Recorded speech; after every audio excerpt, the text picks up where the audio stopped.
नमस्कार, मैं रचना शर्मा चढ़ती कला टाइम टीवी देख रहे सभी दर्शकों का स्वागत करती हूं। आप देख रहे हैं हरियाणा के विशेष समाचार। हरियाणा ने अपनी कला, संस्कृति, खान-पान और अतिथि सत्कार से G20 के एंटी करप्शन वर्किंग ग्रुप की बैठक में पहुंचे विदेशी प्रतिनिधिमंडल के सदस्यों को प्रभावित किया। गुरुग्राम में आयोजित एंटी करप्शन वर्किंग ग्रुप की बैठक में पहुंचे प्रतिनिधियों के सम्मान में रात्रि भोज पर संवाद कार्यक्रम का आयोजन किया गया। हरियाणा के राज्यपाल बंडारू दत्तात्रेय, मुख्यमंत्री मनोहर लाल व उप मुख्यमंत्री दुष्यंत चौटाला रात्रि भोज पर संवाद कार्यक्रम में पहुंचे। इस दौरान केंद्रीय कार्मिक, लोक शिकायत एवं पेंशन राज्य मंत्री डॉक्टर जितेंद्र सिंह व विदेश प्रतिनिधिमंडल में शामिल सदस्यों का स्वागत किया गया। मुख्यमंत्री ने रात्रि भोज पर आयोजित संवाद कार्यक्रम में पहुंचे विदेशी मेहमानों का स्वागत करते हुए कहा कि प्रधानमंत्री के नेतृत्व में भारत को G20 समूह की अध्यक्षता का सुअवसर मिला है। उन्होंने कहा कि यह हरियाणा के लिए भी गौरव की बात है कि गुरुग्राम में एंटी करप्शन वर्किंग ग्रुप की पहली बैठक में पहुंचे प्रतिनिधियों को भारत की अतिथि देवो भव की परंपरा और समृद्ध कला संस्कृति से रूबरू कराने के लिए मेजबान प्रदेश की ओर से यह आयोजन किया गया। रात्रि भोज पर संवाद में मेहमानों के लिए अंतर्राष्ट्रीय मिलेट ईयर के तहत मोटे अनाज से तैयार व्यंजन व प्रदेश के विभिन्न शहरों की खास मिठाइयां परोसी गई। विदेशी मेहमानों का रात्रि भोज पर पहुंचने पर हरियाणा की परंपरा के अनुरूप तिलक लगाकर व पारंपरिक लोकगीत गाकर अभिनंदन करते हुए स्वागत किया गया। विदेशी मेहमानों को गोल्फ कार्ट से A सेंटर तक पूर्ण सत्कार के साथ लाया गया। अतिथि देवो भव की परंपरा के तहत दलीला होटल से A सेंटर तक विशेष सजावट की गई थी। साथ ही सांस्कृतिक दलों ने मार्ग में पारंपरिक वाद्य यंत्रों के माध्यम से अपनी प्रस्तुति देते हुए प्रतिनिधियों को मेजबान प्रदेश की कला संस्कृति से रूबरू कराया। हरियाणा सरकार की मेजबानी से बैठक में पहुंचे विदेशी प्रतिनिधि बेहद प्रभावित नजर आए। Canada, Italy, Australia, Mauritius, Switzerland व इंडोनेशिया आदि देशों के प्रतिनिधियों ने हरियाणा की मेजबानी और गुरुग्राम शहर को लेकर खुलकर प्रशंसा की। बैठक में शामिल कई प्रतिनिधि पहली बार भारत आए थे और उन्हें यहाँ मिले सम्मान व सत्कार को अतुलनीय बताया। उन्होंने मेजबान शहर गुरुग्राम के लोगों को सद्व्यवहारी, दयालु और सदैव मदद के लिए तत्पर बताया। उन्होंने रात्रि भोज पर संवाद कार्यक्रम के दौरान हरियाणा के व्यंजनों, कला संस्कृति पर आधारित पेंटिंग की प्रदर्शनी व सांस्कृतिक कार्यक्रमों की भी सराहना की। रात्रि भोज पर संवाद कार्यक्रम के आयोजन स्थल पर गणतंत्र दिवस के अवसर पर प्रस्तुत हरियाणा की झांकी भी रखी गई थी। झांकी के साथ भी रात्रि भोज पर पहुंचे मेजबानों ने फोटो खिंचवाए। सूचना, लोक संपर्क, भाषा और संस्कृति विभाग हरियाणा के दल ने रात्रि भोज के दौरान प्रदेश में विभिन्न त्योहार, फसल पक्ष व अन्य अवसरों से जुड़े पारंपरिक लोक नृत्यों की सामूहिक प्रस्तुति देते हुए आयोजन स्थल पर हरियाणवी लोक शैली को प्रभावी रूप से प्रदर्शित किया। सांस्कृतिक दलों की प्रस्तुति के दौरान विदेशी मेहमान भी खुद को झूमने से नहीं रोक पाए। इस अवसर पर राज्य मंत्रिमंडल के सदस्य, केंद्र व प्रदेश सरकार के वरिष्ठ अधिकारीगण मौजूद रहे।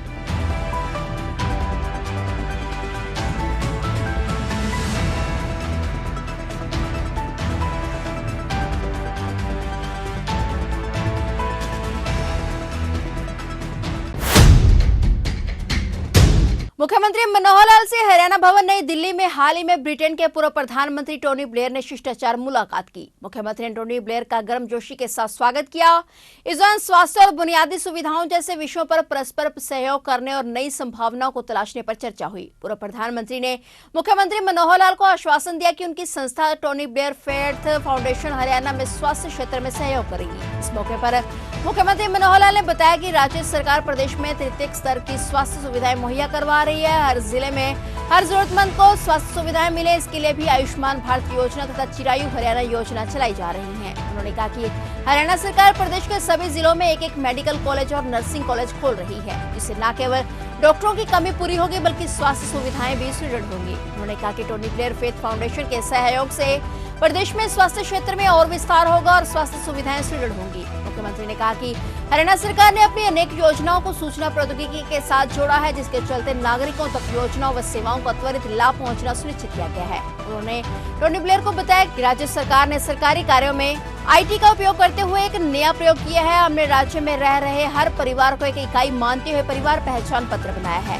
एक दस्तावेज में परिवार के प्रत्येक सदस्यों की जानकारी जैसे शैक्षणिक योग्यता, नौकरी, व्यवसाय, स्वरोजगार इत्यादि जानकारी दर्ज है। अब हर पात्र परिवार को PPP के माध्यम से इस सरकारी योजनाओं व सुविधाओं का लाभ बिना किसी कार्यालय के चक्कर काटे बिना ही समयबद्ध तरीके से मिल रहा है। मुख्यमंत्री ने कहा कि राज्य सरकार ने सरकारी भर्तियों में पारदर्शिता लाते हुए मिशन मेरिट को आधार बनाया है। अब सरकारी नौकरी केवल मेरिट के आधार पर ही मिलती है। इसके लिए भी युवाओं को राहत देते हुए IT का उपयोग कर एकल पंजीकरण की सुविधा दी गई है। युवाओं को नौकरी के लिए केवल एक ही बार पंजीकरण करना होता है। इसके अलावा प्रदेश की पूरी भूमि की लार्ज स्केल मैपिंग की जा रही है। 1-1 इंच भूमि का रिकॉर्ड डिजिटल उपलब्ध होगा। इस मौके पर मुख्यमंत्री ने टोनी ब्लेयर को श्रीमद् भागवत गीता तथा स्मृति चिन्ह भेंट किया। इस अवसर पर मुख्यमंत्री के अतिरिक्त प्रधान सचिव तथा सूचना लोक संपर्क भाषा एवं सांस्कृतिक विभाग के महानिदेशक डॉक्टर अमित अग्रवाल भी उपस्थित थे।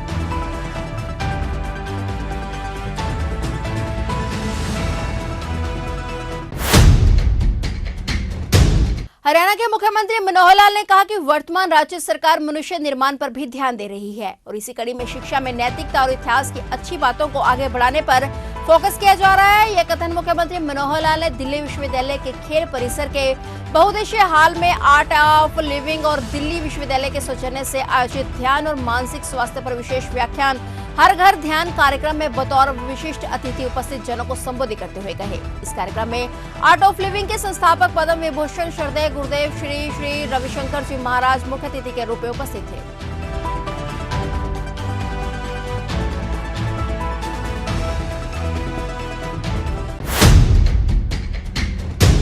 मुख्यमंत्री मनोहर लाल ने खिलाड़ी कोटे के बारे में स्पष्ट करते हुए कहा कि ग्रुप सी के कुल पदों का 3% स्पोर्ट्स कोटे के तहत भरा जाएगा। पुलिस, खेल, शिक्षा और बिजली विभागों में नियुक्तियों के साथ साथ अन्य विभागों को भी जोड़ा जाएगा। प्रथम चरण में इन्हें अन्य विभागों में डेप्यूटेशन पर भेजा जाएगा। और मुख्यमंत्री ने यह भी कहा कि नीति आयोग द्वारा जारी सामाजिक प्रगति सूचकांक रिपोर्ट में देश के 19 बड़े राज्यों में हरियाणा 6ठे स्थान पर है। जिलों की रैंकिंग में प्रदेश के 20 जिले दूसरे व तीसरे टार में है।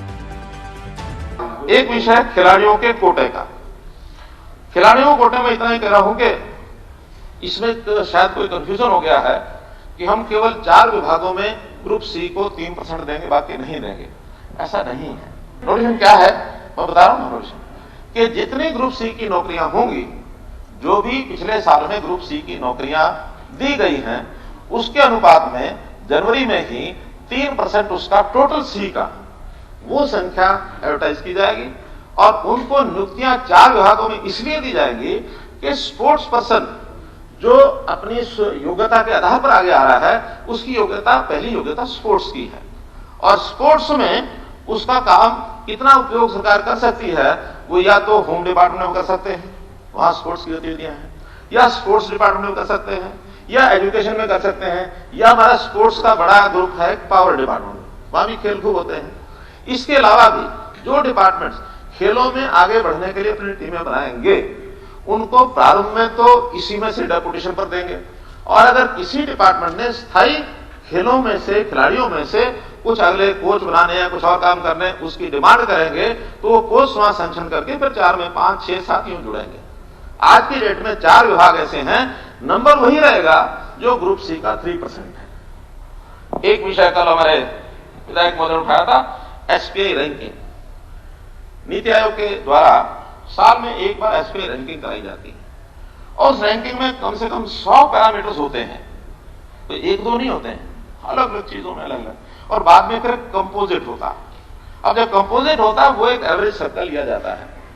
अलग अलग पैरामीटर्स में किसी पैरामीटर में हम 90% पर भी खड़े हो जाएंगे, किसी पर हम 35 पर भी खड़े हो जाएंगे, किसी पर 50 पर होंगे, किसी पर 60 होंगे।